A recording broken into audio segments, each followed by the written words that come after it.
Tension ہے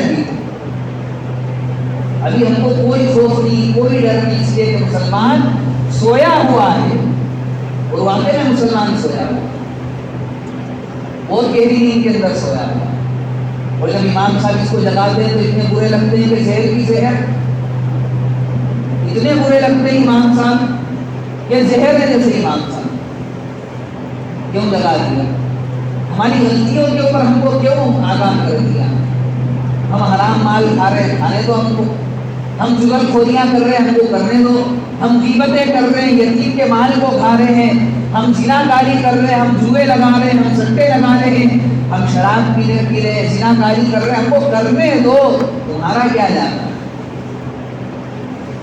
حضرت شیخ نے فضائل کے اندر کیا لکھا، یہ علماء اکرام بیچارے سمجھاتے ہیں، حالانکہ سمجھانے کے اندر ان کا نقصان ہے۔ حضرت شیخ زکریا رحمۃ اللہ علیہ فرماتے ہیں سمجھانے کے اندر علماء کا کیا نقصان ہے، اس لیے کہ آپ کے زعم میں علماء کی روزی آپ دیتے ہیں، پیسے کون دے رہا ہے؟ امام صاحب، امت دے رہی ہے آپ کے زعم میں، ورنہ روزی کا مالک کون ہے؟ اللہ۔ یہ تو ایک امت کی ذریعت بن گئی ہے، میں امام صاحب کو دے رہا ہوں، تو امام صاحب کہاں جانا،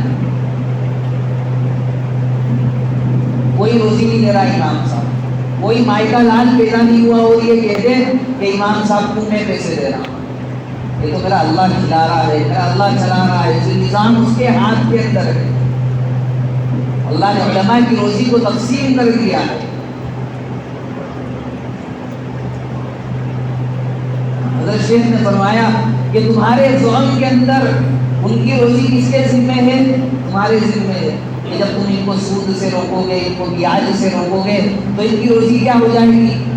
کم ہو جائے گی۔ حالانکہ اگر نہیں روکیں گے روزی بڑھے گی، اور کیا ہوگا؟ امام صاحب کی تنخواہ بھی کیا ہو جائے گی؟ پھر بڑھ جائے گی۔ سودی بیاج ساری مسجد والوں کا چل رہا ہے، امام صاحب کی تنخواہ 30,000 روپے، لیکن اگر سودی نظام نہیں چل رہا ہے امام صاحب کی تنخواہ 8,000 روپے، اب کیا ہوگا؟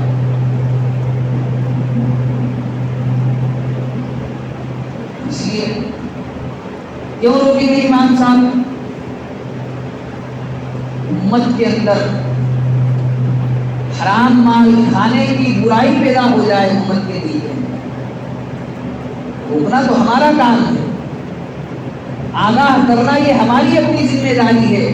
کل کو کوئی کہہ نہیں سکتا کہ امام صاحب نے بتایا نہیں تھا۔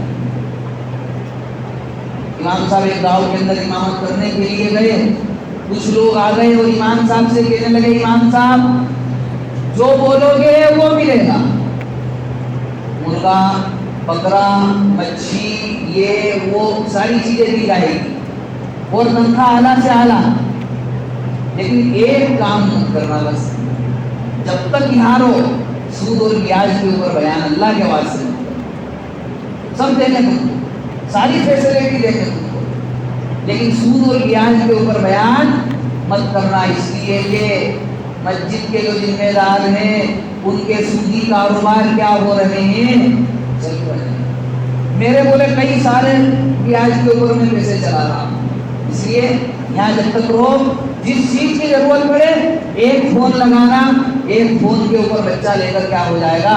حاضر ہو جائے گا، لیکن سود اور بیاج کے اوپر کوئی بیان نہیں۔ جیسے بھی لوگ دنیا کے اندر پڑے ہوئے، یہ تو ایک جگہ کا واقعہ بتلا رہا ہوں، یہاں کا واقعہ نہیں، اس لیے اپنے آپ کو برائیوں سے پاک رکھو،